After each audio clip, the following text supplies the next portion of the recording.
And we're live. Welcome to Don't Be Coy. I'm your host, Unkle Lew, and today I have the honor, pleasure, and the utmost appreciation to have with me today, Miss Samantha Rosenthal. Samantha, thank you for being on the show.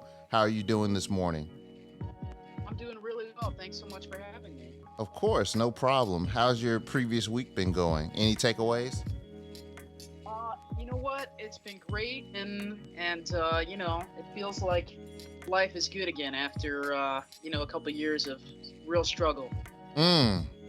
No, I totally understand that. Totally understand that. We might get on that a little bit later.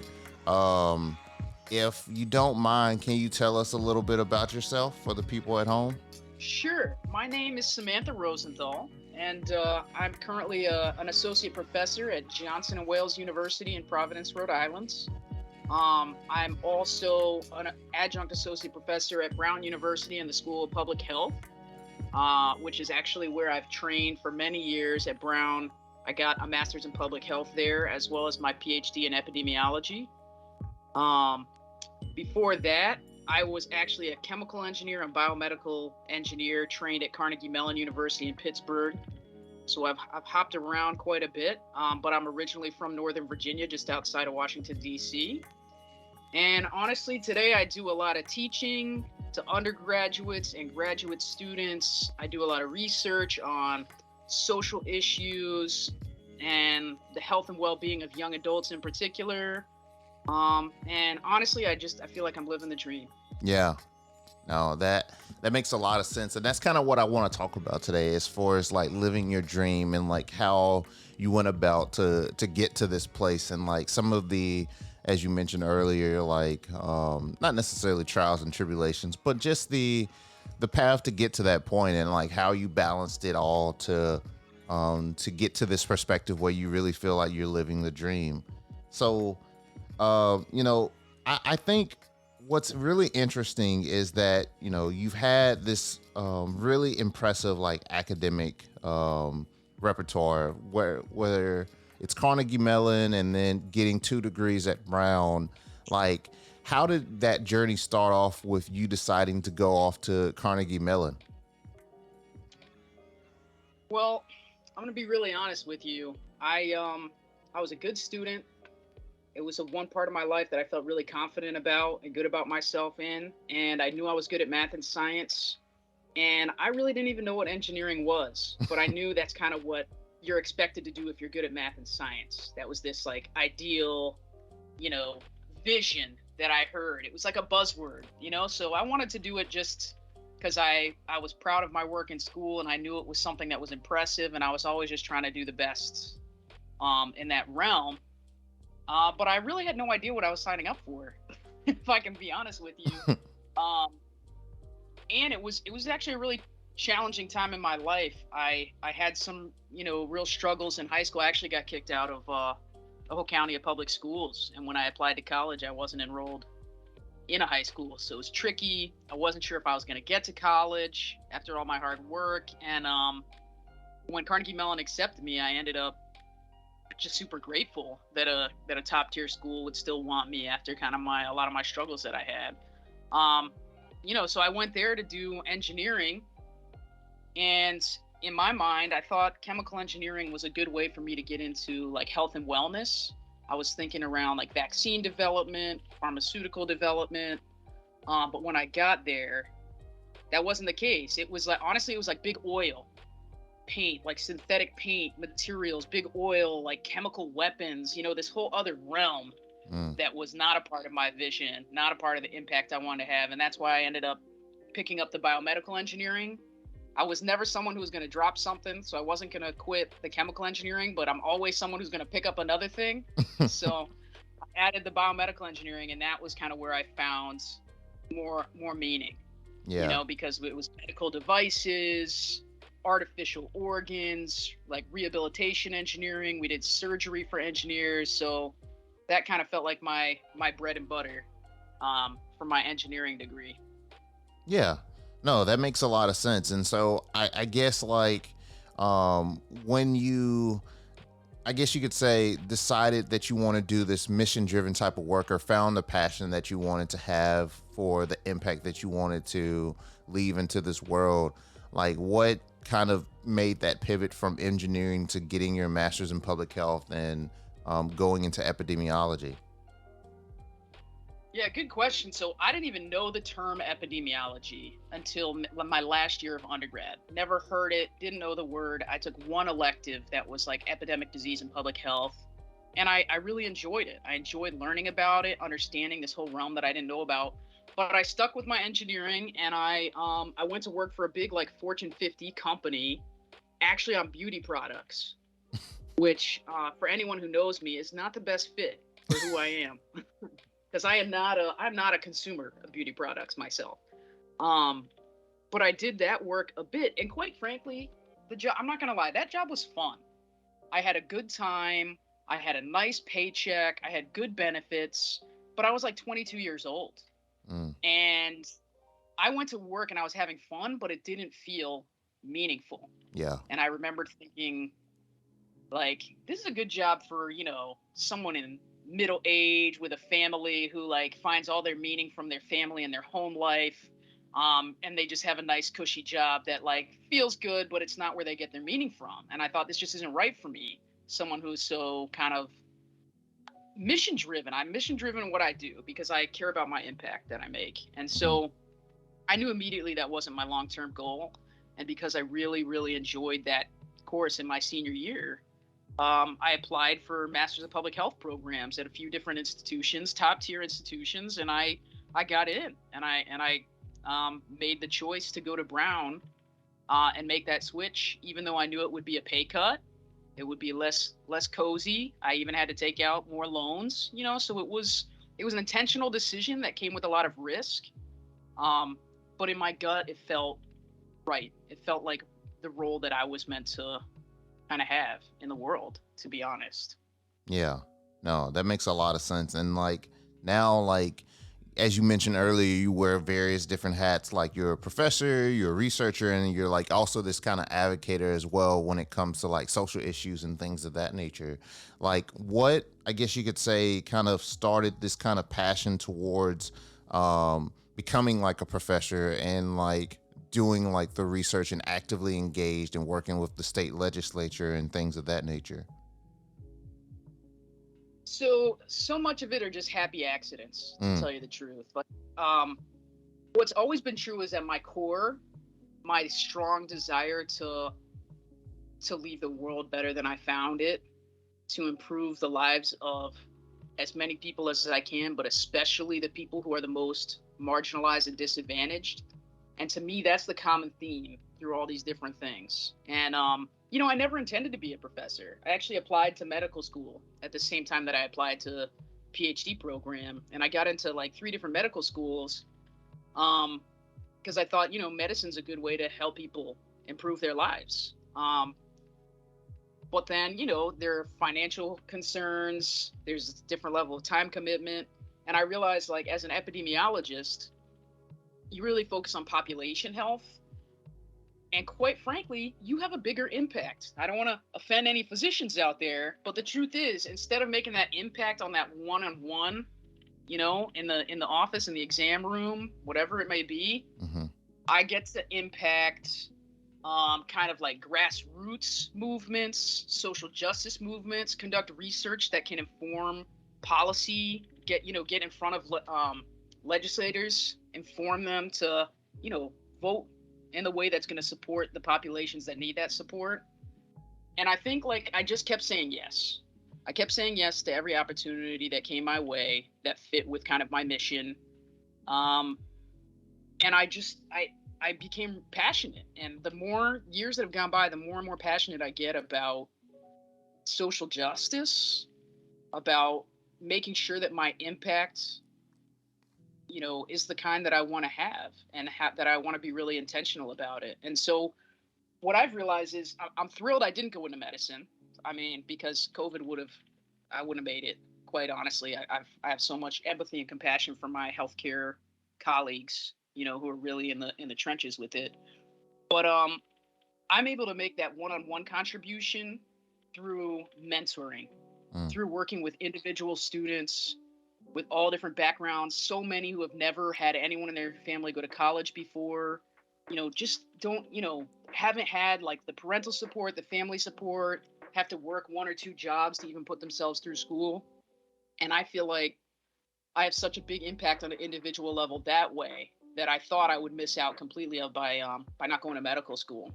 So I get this, as a professor, I get to teach and be a mentor in a way that's super meaningful to me.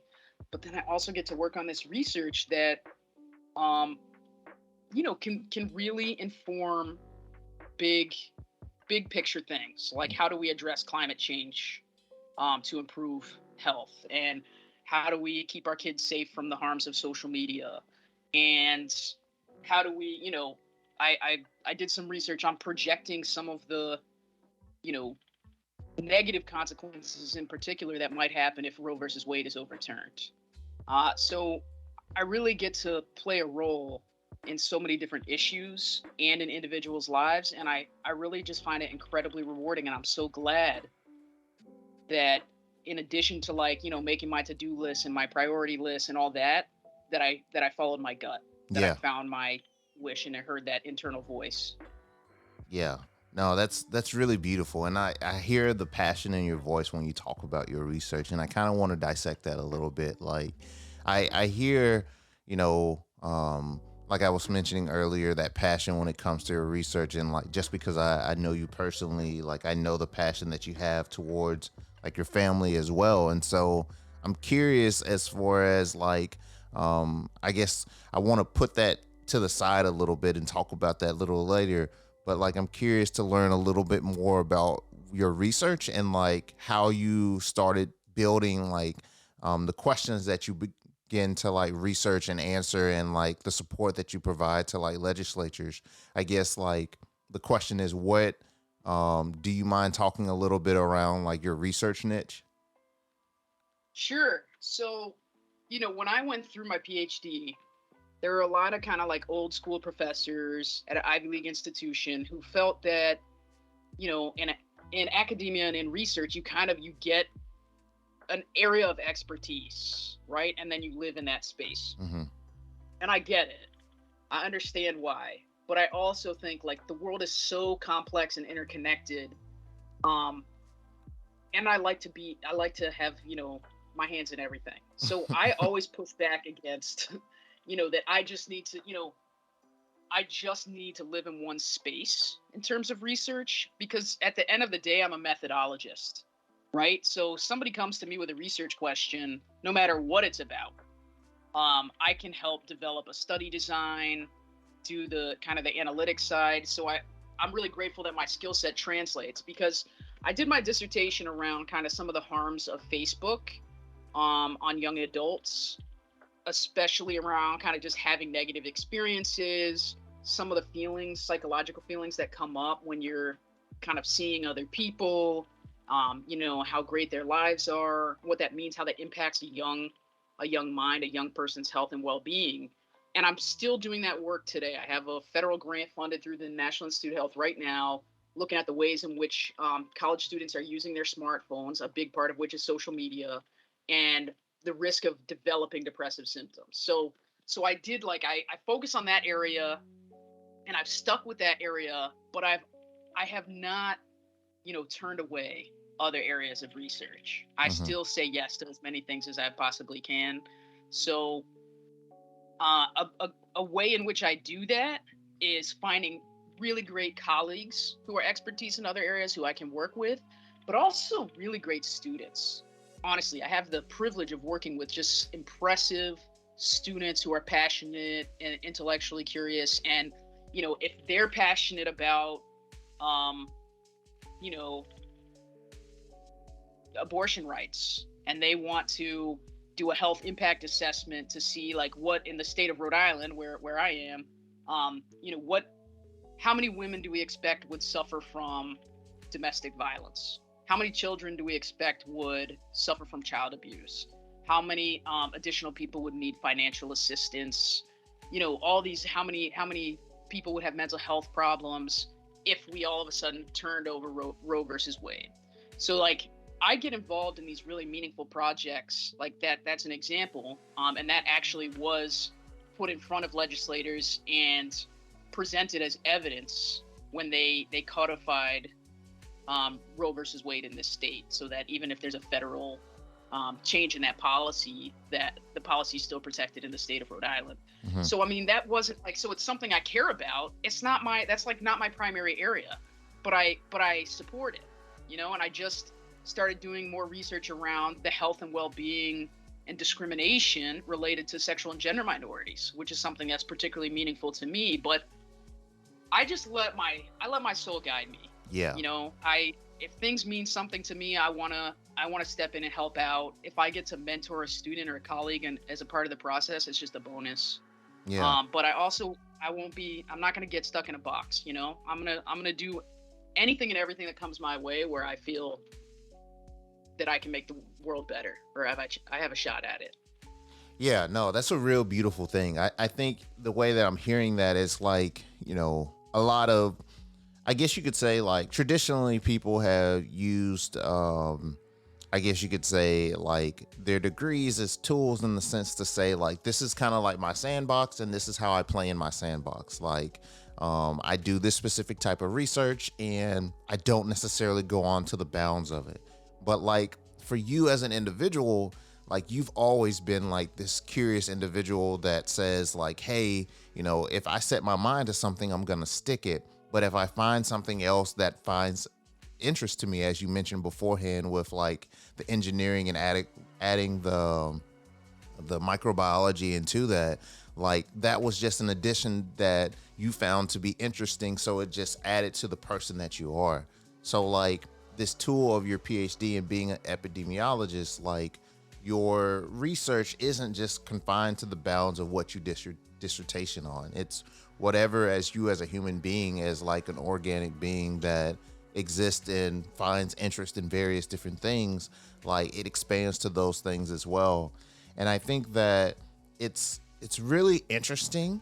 But like a question that I have is like, why Rhode Island? Like, yeah, you mentioned as far as you have that federal grant from the NIH that, may influence policy across the country, but like you stick to your home state of Rhode Island, working at Johnson and Wells, working at Brown.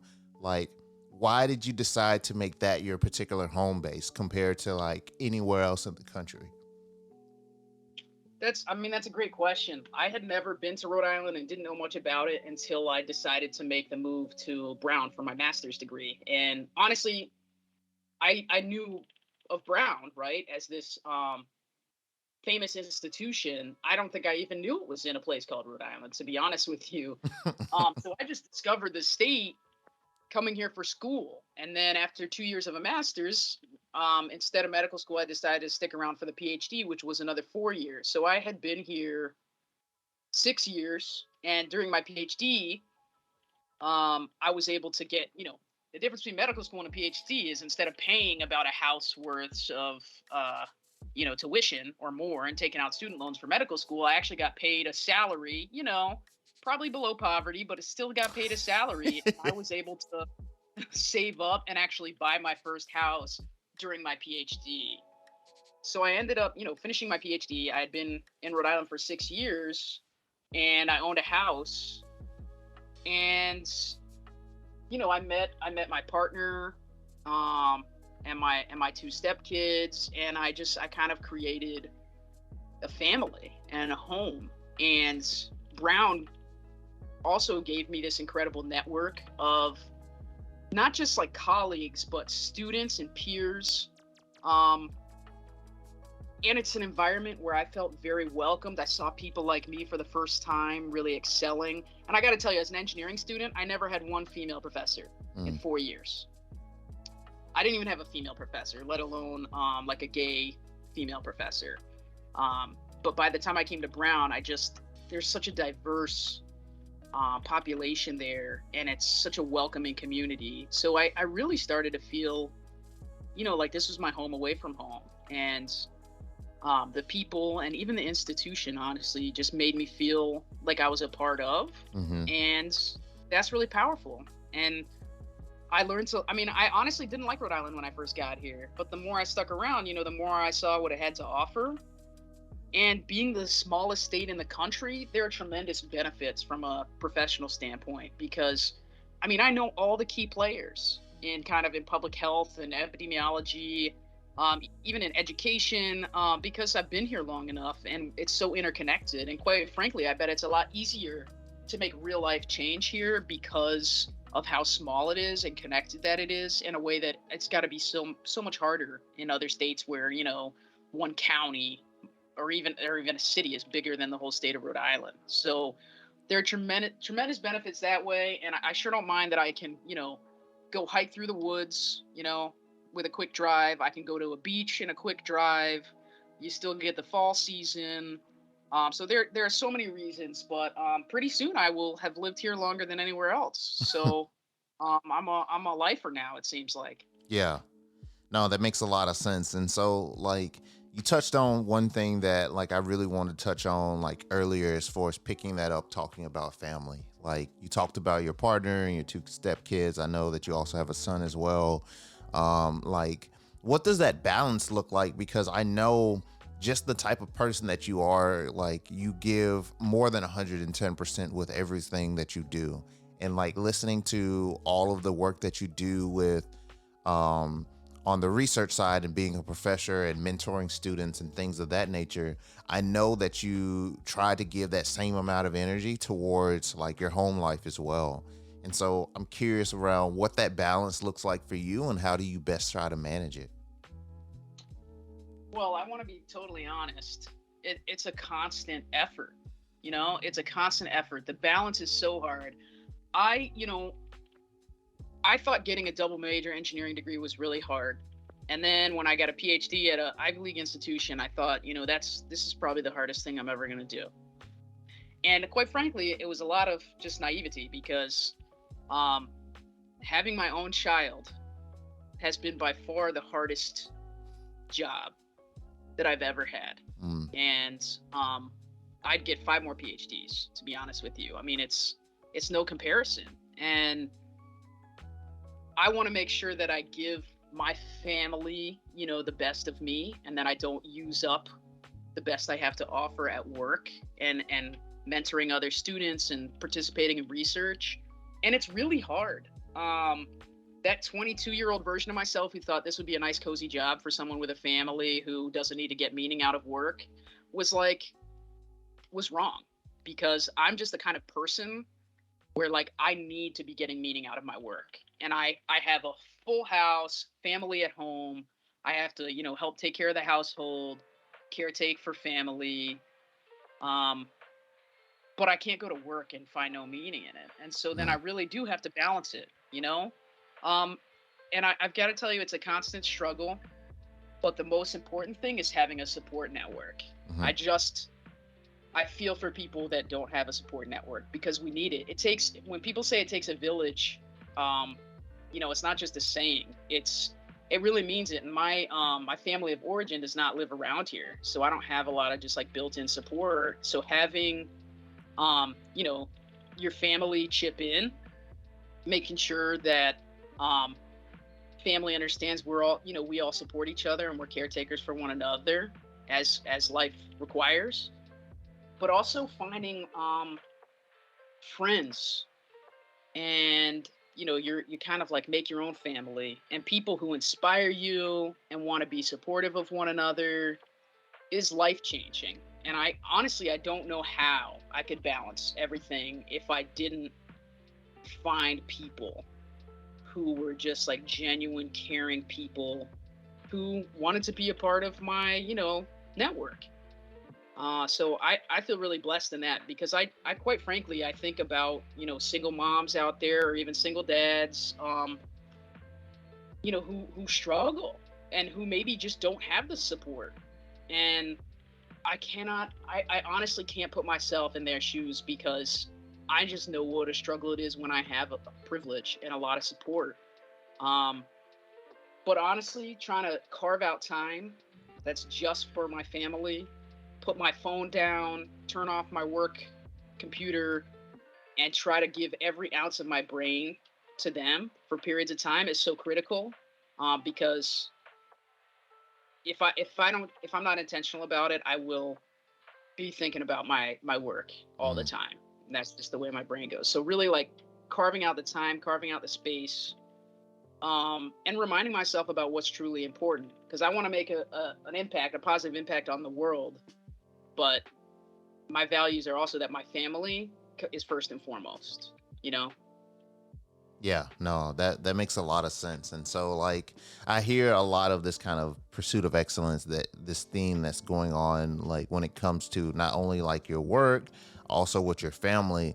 I'm curious when it comes to like you as an individual, like, obviously the things that you care about, like your work gives you meaning, like your family gives you meaning as well.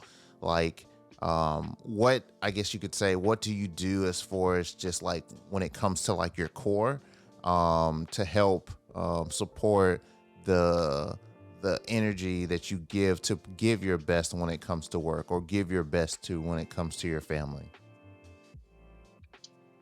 I mean, honestly, that's probably an area where I stand to improve quite a bit. There's still a lot of room for improvement. Um, and quite frankly, some of the work that I do fills that for me, Mm, honestly, because I get meaning out of it. And I don't think that's true of everyone, and I think that's okay. But some of that kind of feeds me. But I have to get a good amount of exercise. My mood can really tank if I'm not getting some activity in there. I got to get a good amount of sunlight. I got to carve out time, not just to work, not just with family, but also with those friends, people who I identify with, people who I feel supported by. Um, I need to just create that space. And sometimes that space might be going for a walk. It might be mowing the lawn, just by myself, getting some fresh air. But it's hard. It's hard with all the responsibilities and the different roles, to carve out that space. But it's so important. And I know that there's a lot of burnout happening right now. Um, and I think it's even more important than ever for me in particular, just to carve out that space and know that, I can't be the kind of family member, mom, um, colleague, professor, researcher that I want to be if I'm not prioritizing myself. Making sure that I'm okay first, because it's like when the oxygen mask comes down in the airplane and they say to put yours on before you before you help your kid.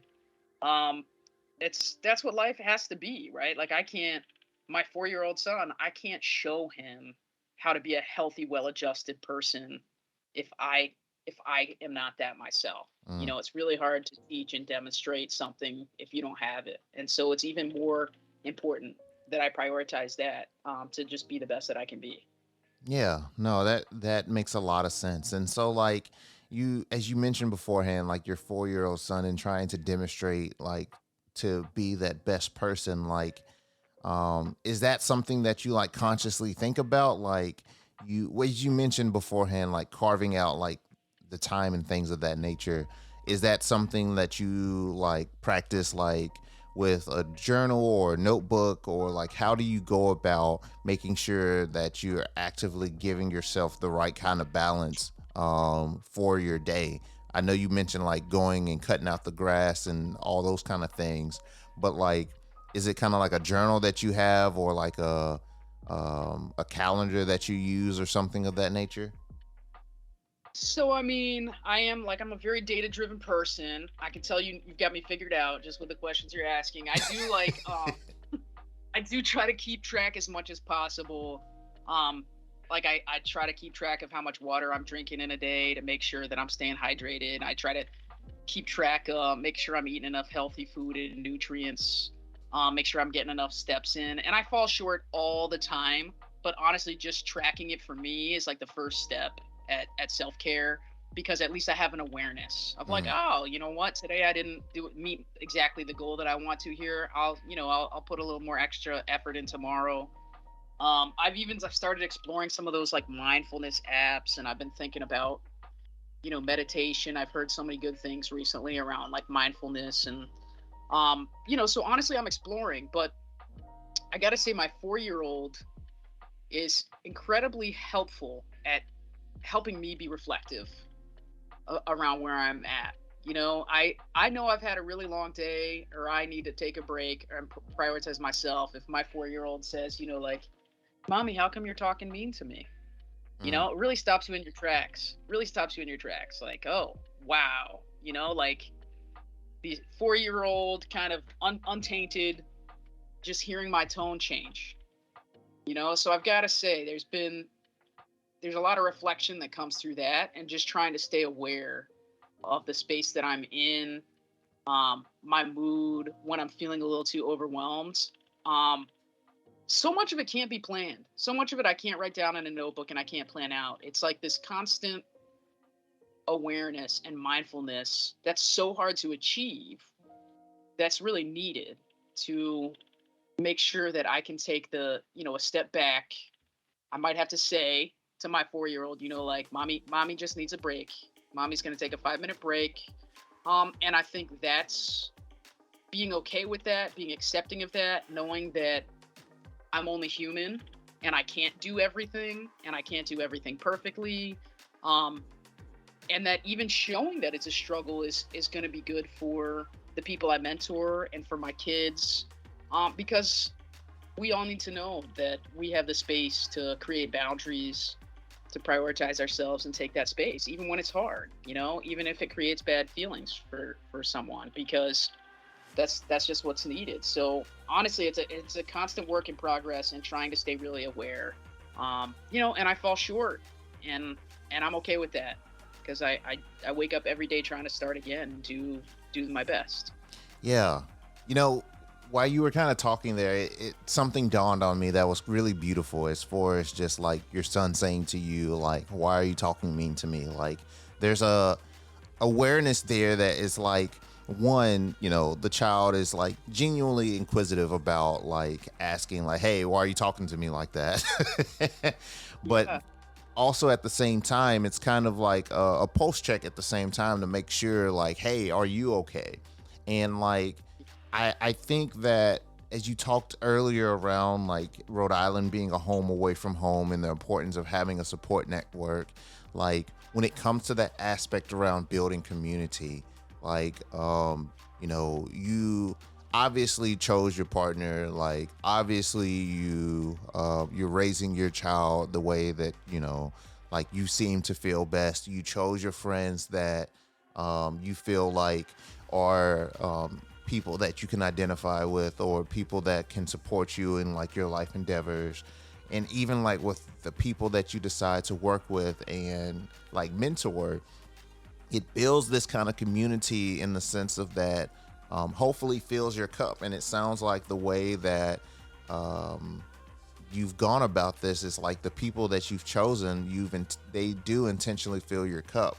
And so like I'm curious around like um, how you go about choosing your community, and like how you navigate that whenever those situations come about where you are feeling a little bit overwhelmed and like your cup is spilling over or boiling over a little bit because the pressure is just that high.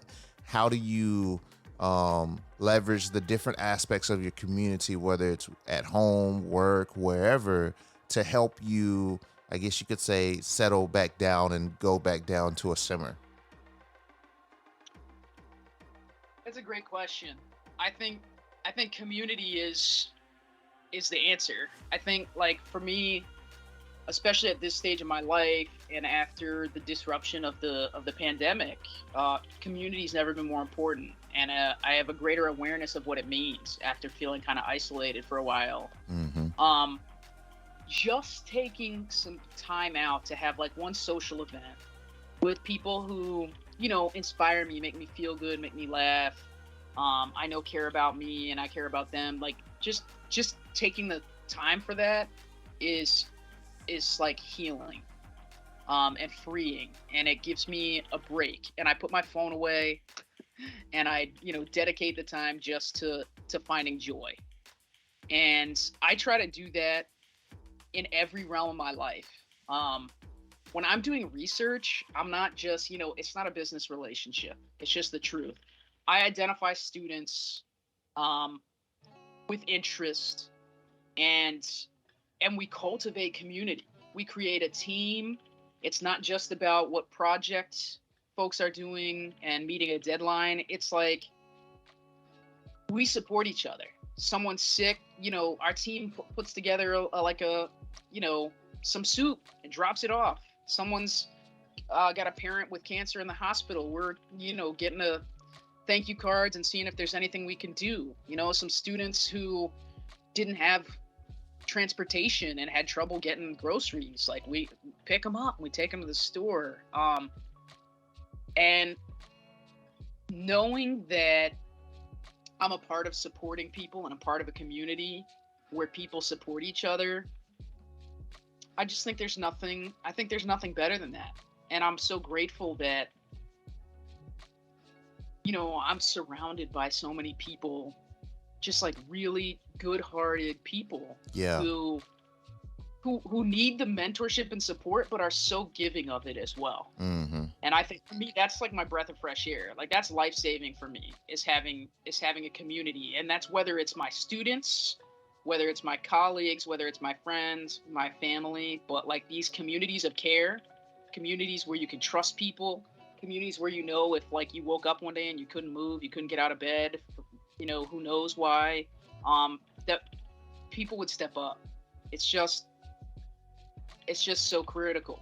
And so when I'm like really struggling and I need help, I call up someone in my network and I say like, hey, can we meet up? Can we meet up for a drink? Can we meet up at the beach? Can we, go for a walk? Um, and I'm so lucky that I have people who I can call who would step up for Yeah. me. Yeah. No, that's really beautiful. And like, I'm curious, like, um, you know, as far as whenever you have those kind of people into your life, like it sounds like there's the component of the blessings, right? Where it's well reciprocated and things of that nature.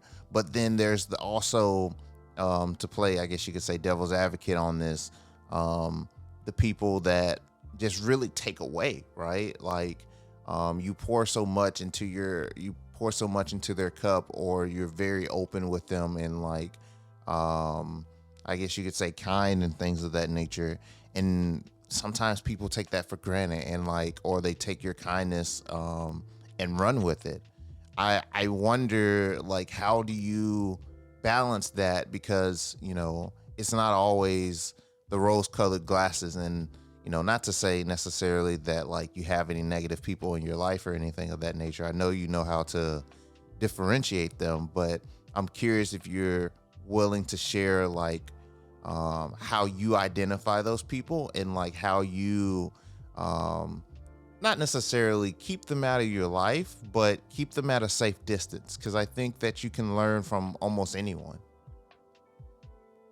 I mean, that's such a good question. I would say the older I've gotten and the more responsibilities I've gotten, in particular, like at home with family, like it takes almost every ounce of me to be a caretaker just within my family. And I think as a younger person, I'm naturally a caretaker. I took on a lot of friendships and relationships where um, there wasn't a great balance. I gave so much of myself, and um, maybe it wasn't reciprocated at all. And at this stage of my life, I don't have time for it. Mm, I don't have the energy for it. And luckily, I'm very clear on my priorities. I know that all of my energy and what I have to give has to go to my family first, and then it's going to go to the network of people who have shown me through their behavior and their kindness and generosity that they're there for me, that I want to make sure I give it back to them. Um, but the reality is, like, there are people who aren't going to have anything to give. And when I'm doing really well, things are going smoothly, and I have that extra, space to take things on, I'll still invest in people who need it but have nothing to give. But a lot of the time I don't have anything extra to give. And so I have to take space. And it doesn't sometimes it looks like cutting people out. Like this is not healthy for me. This relationship has kind of taken its toll, and at this point like it's not adding value to my life. And I know that sounds kind of harsh, but yeah. we can only take on so much. And so sometimes you have to let people go, and other times it's just realizing that there are certain moments or periods in time in which you might have to take space. Um, like I have great friends who live in different parts of the country who, luckily, if we don't talk for a month or 2 months, like there's no love lost, and it's just as if we're picking right up where we left off. And those are the relationships that truly like stand. Those are the lifelong relationships. Um, like even if I don't talk to you for 2 months, if something devastating happened in your life, I'm gonna hop on a plane and I'm gonna be there. And so there's a certain level of growth and maturity. And honestly, I think trial and error in relationships and friendships and networks to figure out like what do you need from someone and what do you have to offer for people and how much can you give and how much do you need in order to keep giving.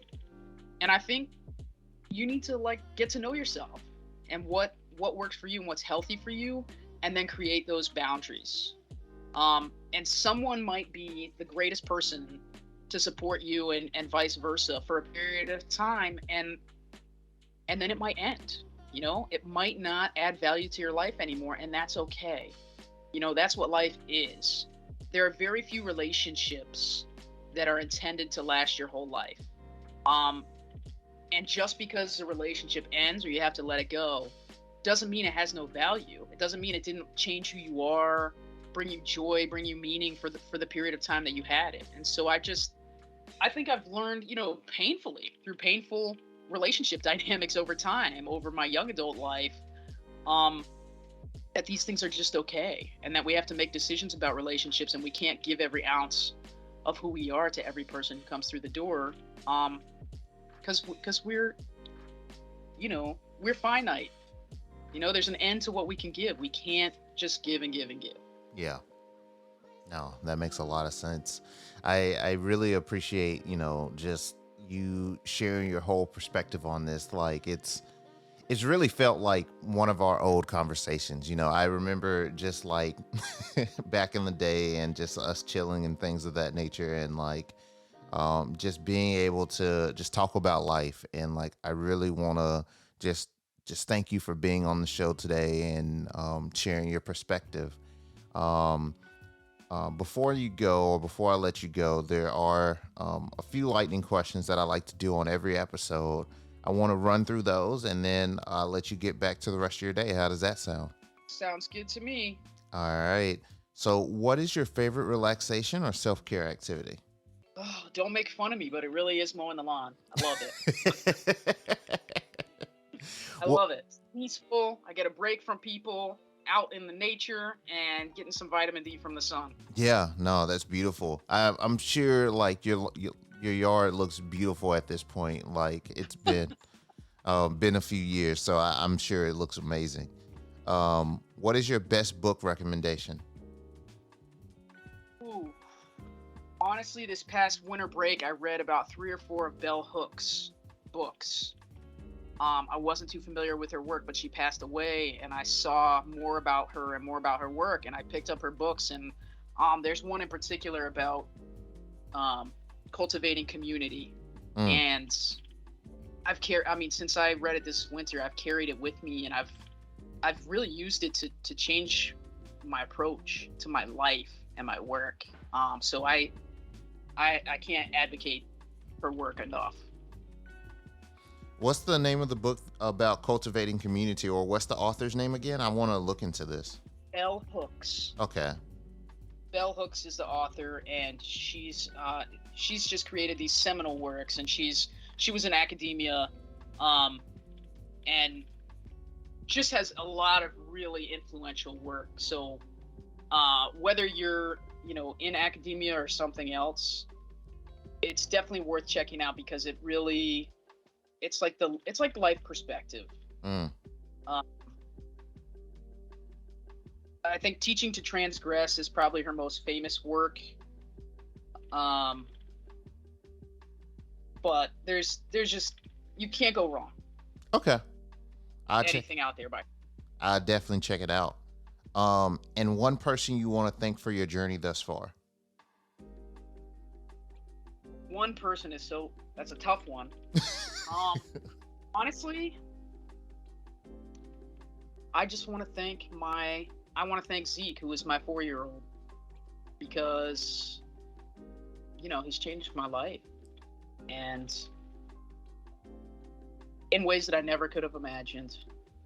And I feel very grateful to be his mom, and to, be able to see him grow and be able to have the experience of letting him really reflect back to me who I am and how I should be. Yeah. No, that's really beautiful. Well, thank you again for being on the show, and I hope you have a great rest of your day. Thank you so much. You too. All right. This has been another episode of Don't Be Coy with Unkle Lew. As always, I'd like to thank this episode's guest for a great conversation, as well as thank you, the listener, for joining in. Whether you're a first-time listener or a regular, I always appreciate your support. If you like today's episode and ever want to listen to more, subscribe to our show on Apple Podcasts, Audible, Google Podcasts, or Spotify.